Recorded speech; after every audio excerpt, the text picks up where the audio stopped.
नमस्कार।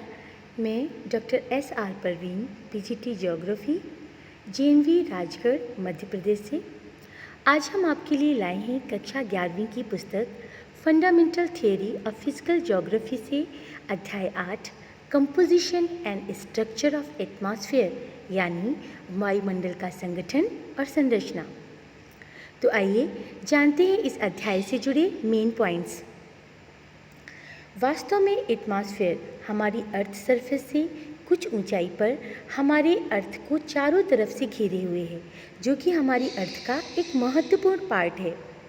दूसरे शब्दों में हम कह सकते हैं कि एटमॉस्फेयर यानी कि वायुमंडल डिफरेंट टाइप की गैसेस का एक एनवलप है, जो हमारी पृथ्वी को पूरी तरह से ढके हुए है। एयर, जिसे हम वायु कहते हैं, ये हमारी पृथ्वी के द्रव्यमान का अभिन्न भाग है और इसके कुल द्रव्यमान का लगभग 99% भाग पृथ्वी की सतह से मात्र 32 किलोमीटर की ऊंचाई पर स्थित है। वायु को हम देख नहीं सकते क्योंकि ये रंगहीन और गंधहीन होती है, लेकिन जब ये पवन की तरह बहती है तब हम इसे केवल महसूस कर सकते हैं। तो आइए देखते हैं हवा कैसे बनती है।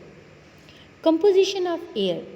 वास्तव में हवा विभिन्न प्रकार की गैसों का मिश्रण होती है, जिसमें कुछ सक्रिय प्रकार की गैसें होती हैं और कुछ गैसें ऐसी होती हैं जो बिल्कुल निष्क्रिय होती हैं, जिनका वायुमंडल की हलचल में कोई योगदान नहीं होता।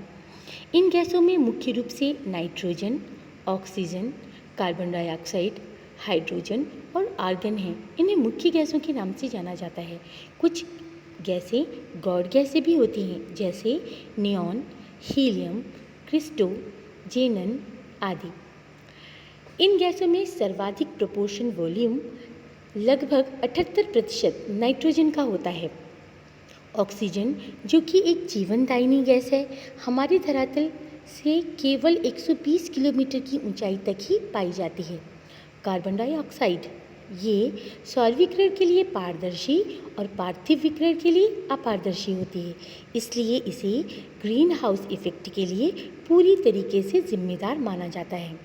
ओजोन गैस, ये धरती से 10 से 50 किलोमीटर की ऊंचाई तक पाई जाने वाली गैस है, जो सूर्य से आने वाली अल्ट्रावायलेट रेस के लिए फिल्टर की तरह काम करती है, पृथ्वी पर आने से इन्हें रोकती है। अच्छा बच्चों, क्या आप बता सकते हैं कि अगर एटमॉस्फेयर में ओजोन गैस की लेयर ना हो तो हमारे ऊपर इसका क्या इफ़ेक्ट पड़ेगा?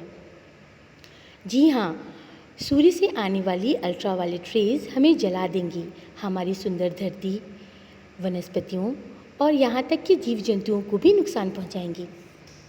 ये तो था एयर कंपोजिशन। अब हम देखते हैं कि हमारे एटमॉस्फेयर के कंपोजिशन में एयर के अलावा और कौन से तत्वों का योगदान होता है। एटमॉस्फेयर के कंपोजिशन में गैसों के अलावा 2 अन्य तत्व भी महत्वपूर्ण होते हैं। पहला, जल वाष्प, जिसे हम वाटर वेपर के नाम से भी जानते हैं, और दूसरा है डस्ट पार्टिकल्स यानी धूल कण। वाटर वेपर एक वेरिएबल यानी कि परिवर्तनशील गैस है, जिसकी मात्रा धरातल से ऊंचाई बढ़ने के साथ साथ घटती जाती है। गर्म आर्द्र उष्णकटिबंध में ये हवा के आयतन का केवल 4% होती है, जबकि ध्रुवों पर और रेगिस्तान जैसे शुष्क क्षेत्रों में ये मात्र हवा के आयतन का 1% ही होती है। ये गैस सूर्य से निकलने वाले ताप के कुछ भाग को अवशोषित कर लेती है और पृथ्वी से निकलने वाले ताप को संग्रहित करके रखती है। इस प्रकार ये एक कंबल की तरह काम करती है। बच्चों, जैसे कंबल हमारी बॉडी को गर्म रखता है, बाहर की ठंड अंदर नहीं आने देता और ना ही हमारे शरीर के तापमान को बाहर जाने देता है, ठीक ऐसे ही ये जलवाष्प पृथ्वी को ना तो अधिक गर्म होने देती है और ना ही अधिक ठंडा होने देती है। एटमॉस्फेयर का तीसरा और महत्वपूर्ण पार्ट है डस्ट पार्टिकल्स। डस्ट पार्टिकल्स में नमक, धूल के कण, कालिमा, परागकण हो सकते हैं, जो कि आर्द्रताग्राही केंद्र की तरह काम करते हैं, जिसके चारों तरफ संघनित होकर जलवाष्प बादलों का निर्माण करती है। अब हम जानते हैं जब हम जानते हैं कि एटमॉस्फेयर में केवल गैसों के अलावा डस्ट पार्टिकल्स और आपकी जलवाष्प भी होती है। ये डस्ट पार्टिकल, जलवाष्प तथा गैसें किस तरीके से एटमॉस्फेयर की संरचना करते हैं, तो हम देखते हैं कि एटमॉस्फेयर का स्ट्रक्चर यानी इसकी संरचना कैसे होती है। हमारा जो एटमॉस्फेयर है वो अलग अलग डेंसिटी और टेम्परेचर वाली अलग अलग परतों से बना है। टेम्परेचर के आधार पर हम इन परतों को मोटे तौर पर 4 भागों में बांटते हैं।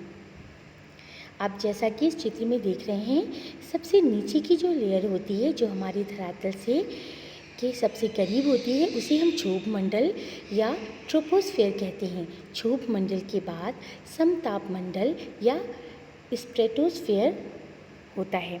उसके बाद हम मध्यमंडल अथवा मेसोस्फेयर में जाते हैं। तब कहीं जाकर हमें चौथी लेयर यानी कि चौथा मंडल, जिसको हम एग्जॉस्फेयर या थर्मोस्फेयर भी कहते हैं, वो पाई जाती है। तो अब हम सबसे पहले देखेंगे कि हमारा क्षोभ मंडल या ट्रोपोस्फेयर क्या है और इसकी क्या विशेषता है। बच्चों, क्षोभ मंडल वायुमंडल का सबसे निचला स्तर होता है।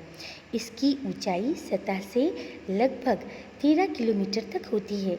इसकी ऊंचाई ध्रुवों पर यानी पोलर्स पर 8 किलोमीटर एवरेज और विषुवत पर यानी कि हमारी इक्वेटर पर सबसे ज़्यादा 18 किलोमीटर तक हो सकती है। यहाँ पर एक बात और हम आपको बता दें कि क्षोभ मंडल की ऊंचाई विषुवत पर सबसे ज़्यादा होती है। इसका कारण यहाँ पर तेज वायु प्रवाह के कारण ताप का अधिक ऊंचाई तक संवहन होना है। इस स्तर पर ही धूलकण और जलवाष्प, जो हमने आपने पहले देखिए, जलवाष्प और धूलकण यानी डस्ट पार्टिकल्स सबसे ज़्यादा क्षोभ मंडल में ही पाए जाते हैं। और इसकी एक बहुत अच्छी विशेषता ये है कि हम जैसे जैसे ऊंचाई पर जाते जाते हैं, यानी 165 मीटर की ऊंचाई पर 1 डिग्री तापमान कम हो जाता है। और जैविक प्रक्रिया के लिए ये स्तर सबसे अधिक महत्वपूर्ण माना जाता है। अब आता है हमारा स्ट्रेटोस्फेयर। क्षोभ मंडल के बाद समताप मंडल आता है, जिसकी एवरेज ऊंचाई 50 किलोमीटर तक आंकी जाती है। इस मंडल की विशेषता ये है, अभी हमने आपको बताया था कि इस मंडल में ही सबसे महत्वपूर्ण गैस ओजोन परत पाई जाती है। ये परत क्या करती है? अल्ट्रावायलेट रेस को हमारी धरती पर आने से रोकने का काम करती है, उसको फिल्टर करने का काम करती है। अब आता है मध्यमंडल। मध्यमंडल समताप मंडल के ठीक ऊपर स्थित होता है और ये अधिकतम 80 किलोमीटर तक फैला हो सकता है, ऊंचाई तक फैला हो सकता है।